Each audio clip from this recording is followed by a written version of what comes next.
اچھا مولانا آپ ہمیں یہ بتائیے گا ہمارے سامعین کو کہ صحابی بھی تو اس امت کا ایک فرد ہے، حضور صلی اللہ علیہ وسلم کا ایک امتی ہے، تو آخر اس کی امتیازات کیا ہیں عام امتی سے کہ صحابی غیر صحابی سے ممتاز ہے؟ یہ ہمارے رہنما۔ صحابی بھی اگر دیکھا جائے تو اسی امت کا فرد ہے، لیکن ہم اگر صحابی کے اور عام امتی کے اندر امتیازات کو شمار کرنا شروع کریں تو ہمارے بس کی بات نہیں ہے کہ ہم شمار کر سکیں۔ اس کی بنیادی وجہ کیا ہے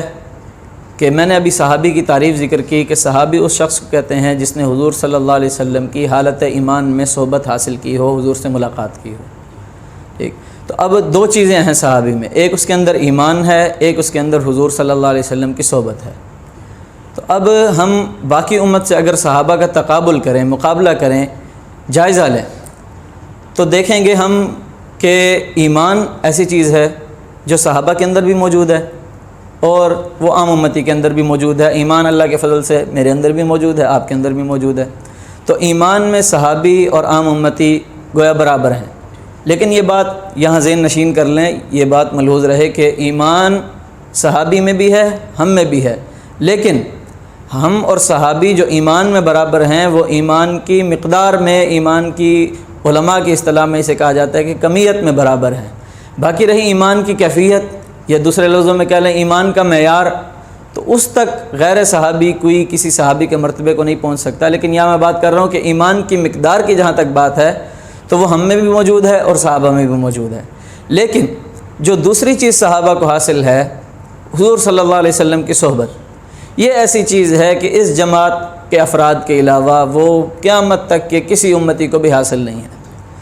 تو صحابی اور عام امتی کا سب سے پہلا فرق، بنیادی فرق یہ ہے کہ صحابی کو حضور صلی اللہ علیہ وسلم کی صحبت ملی ہے، حضور صلی اللہ علیہ وسلم کا ساتھ ملا ہے، صحابی نے حضور کے پیچھے نمازیں پڑھی ہیں، حضور کے ارشادات کو سامنے بیٹھ کر سنا ہے، حضور سے قرآن کی تعلیم حاصل کی ہے، حضور سے احادیث حاصل کی ہیں، حضور سے اپنی تربیت کرائی ہے اور حضور صلی اللہ علیہ وسلم سے اپنے ہر عمل کی اصلاح کرائی ہے۔ تو یہ چیز ایسی ہے کہ حضور صلی اللہ علیہ وسلم کی زندگی کے بعد یہ کسی کو بھی حاصل نہیں ہوئی، صحابہ ہی کو حاصل ہوئی ہے۔ گویا کہ ان کی تمام زندگی جو بنائی ہے، سنواری ہے، وہ حضور صلی اللہ علیہ وسلم نے بنائی ہے۔ تو یہ ان کا سب سے پہلا امتیاز ہے، اور یہی وجہ ہے کہ صحابہ کرام رضی اللہ تعالیٰ عنہ کو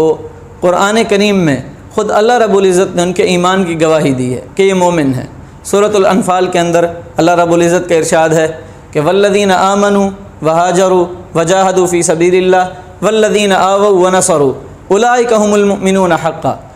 کہ یہ لوگ جو حضور پر ایمان لائے ہیں، حضور کے ساتھ جہاد کیا ہے، ہجرت کی ہے، اور جنہوں نے ان کی مدد اور نصرت کی ہے، گویا کہ مہاجرین اور انصار، یہ سارے صحابہ، اولئک ھم المؤمنون حقا، یہ مومن بھی ہیں، حقا اور پکے مومن ہیں۔ اللہ نے خود ایمان کی گواہی دی ہے، اور صرف ایمان کی گواہی نہیں دی بلکہ ایمان کی مضبوطی کی گواہی دی ہے کہ ان کا ایمان بہت مضبوط ہے۔ یہ ایک اور امتیاز ہے صحابہ اور عام امتی کے اندر۔ اور ہم لوگ اپنے بارے میں یقین سے نہیں کہہ سکتے، اللہ سے امید تو سب کی ہے کہ مسلمان نے جنت میں جانا ہے، ٹھیک ہے، تو اللہ ہمیں بھی بھیجے، لیکن صحابہ کرام کی جماعت وہ واحد جماعت ہے کہ اللہ رب العزت نے اپنے قرآن کے اندر اس جماعت کے جنتی ہونے کی گواہی دی ہے۔ سورۃ الحدید کے اندر آپ دیکھیں اللہ رب العزت نے فرمایا، پہلے فرق بیان کیا، لا یستوی منکم من انفق من قبل الفتح وقاتل، کہ جو یہ فتح مکہ سے پہلے ایمان لائے اور انہوں نے خرچ کیا، جہاد کیا اللہ کے راستے میں، اور وہ لوگ جو بعد میں ہوئے، بعد میں اسلام لائے، انہوں نے بعد میں خرچ کیا، جہاد کیا، ان لوگوں کے مرتبے اور مقام میں فرق ہے، یہ بات قرآن نے کی۔ لیکن آگے کیا فرمایا، وَكُلًّا وَعَدَ اللَّهُ الْحُسْنَى، کہ ان سب سے اللہ رب العزت نے حسنہ کا وعدہ کیا ہے۔ اب یہ حسنہ کیا ہے؟ تفسیر کبیر اٹھا کر دیکھیں امام فخر الدین رازی کی، وہ فرماتے ہیں اس کا مصداق جنت ہے، کہ اللہ رب العزت نے صحابہ سے جنت کا وعدہ کیا ہے۔ تو اس دنیا کے اندر ہی صحابہ کی پوری جماعت سے، حضرت ابوبکر صدیق رضی اللہ تعالیٰ عنہ سے لے کر وحشی بن حرب تک، تمام صحابہ کے جتنے بھی طبقات ہیں، اللہ نے سب سے جنت کا وعدہ اسی دنیا میں فرمایا ہے، اور کسی امتی سے اللہ نے یہ وعدہ نہیں فرمایا۔ یہ بنیادی فرق ہے صحابہ کے اندر اور عام امتی کے اندر۔ اور دوسری بات کہ ہمارا عقیدہ یہ ہے کہ انبیاء معصوم ہیں، اللہ انبیاء سے گناہ نہیں ہونے دیتے، اللہ انبیاء کی حفاظت کرتے ہیں، انبیاء کو گناہ سے بچاتے ہیں۔ لیکن صحابہ چونکہ امتی ہیں، اور امتی کے بارے میں ہمارا یہ عقیدہ نہیں ہے کہ امتی معصوم ہوتا ہے، گناہ میرے اور آپ سے بھی ہوتے ہیں، گناہ تمام امتیوں سے ہوتے ہیں، اور اسی طرح بسا اوقات گناہ کا صدور صحابہ سے بھی ہو جاتا ہے، ان سے بھی واقع ہوتے ہیں۔ لیکن یہاں امتی اور صحابی میں فرق کیا ہے؟ وہ فرق یہ ہے کہ ہم اگر کوئی گناہ کر بیٹھیں، توبہ ہم کریں گے، اللہ معاف فرما دیں گے۔ خدا نخواستہ توبہ کیے بغیر اگر اللہ نے موت دے دی تو قیامت کے دن فیصلہ اللہ کے اختیار میں ہوگا، اگر چاہیں تو اپنے کرم سے معاف کر دیں، اور اگر چاہیں تو اپنے عدل سے اس پر سزا دے دیں۔ لیکن صحابہ کرام کا جہاں تک معاملہ ہے، صحابہ کرام کے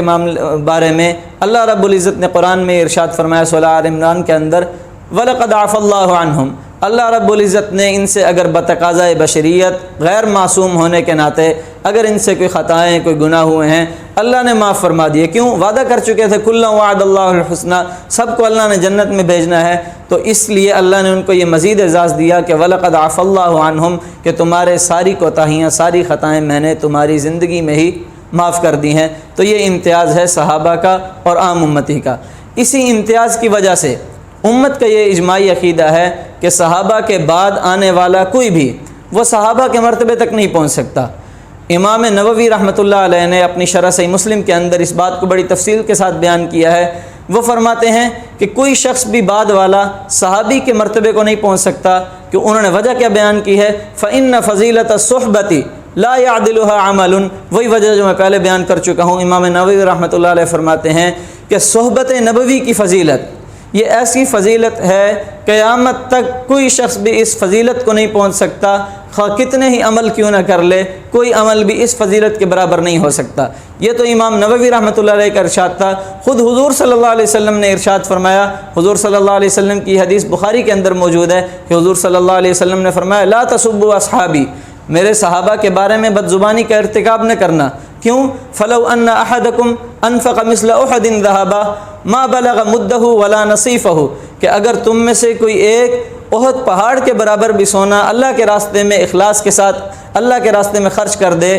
اور صحابی وہ ایک مٹھی خرچ کرے، ایک مد خرچ کرے، یہ اس دور کا ایک پیمانہ تھا، خرچ کرے یا آدھا خرچ کرے، تو باقی امتی وہ اگر احد پہاڑ کے برابر خرچ کرتے ہیں تو وہ صحابی کے ایک مد کو آدھے مد کو نہیں پہنچ سکتے۔ یہ حضور صلی اللہ علیہ وسلم کا ارشاد ہے۔ تو جس سے یہ معلوم ہوا کہ صحابی کو جو مقام ملا ہے، جو امتیاز ملا ہے، یہ صحبت نبوی صلی اللہ علیہ وسلم کی وجہ سے ملا ہے۔ اسی صحبت نبوی کی وجہ سے اللہ نے ان کے قرآن کی ایمان کی گواہی دی، اسی صحبت نبوی کی وجہ سے اللہ رب العزت نے ان سے جنت کا وعدہ فرمایا، اسی صحبت نبوی کی وجہ سے اللہ رب العزت نے ان کے گناہوں کو معافی کا پروانہ جاری کیا، اور اسی صحبت نبوی کی وجہ سے حضور صلی اللہ علیہ وسلم نے ارشاد فرمایا کہ تم میں سے کوئی بھی صحابی کے عمل کو نہیں پہنچ سکتا۔